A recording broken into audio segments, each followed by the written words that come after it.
The availability bias is something that we all suffer from, and it has to do with, a good example is that if you would ask someone, how are you going on a holiday trip? Are you taking the car, the train, or you're grabbing going by plane, right? And the probability actually that something happens to you whilst flying a plane is significantly lower than whilst you're driving the car.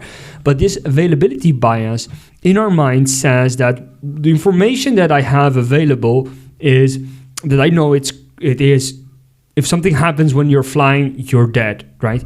And availability bias grabs the pool of knowledge and experience and skills that you have and bases its decision on that. But it doesn't mean that is actually what in general is true. In general, it is true that driving a car has statistically seen a much higher probability of ending up in an accident and ending up in a deadly fatal accident and dying, right? And the question here is, do you recognize that you are suffering from this availability bias in decisions that you make? For example, investments decisions. If you're making an investment and you only know how to invest in stocks, but you have never invested in real estate, or you have never invested by actually building a business yourself, you base your decisions on what's available in your brain, what's available in your knowledge pool.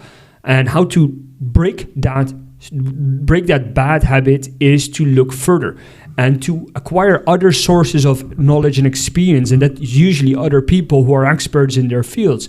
So if you would ask an investor, a successful entrepreneur, is how can you actually build a business, and what's the return on your business compared to that investing in stock? And that's increasing your availability bias and ultimately decreasing the let's say the decision making that leads to lesser quality outcomes.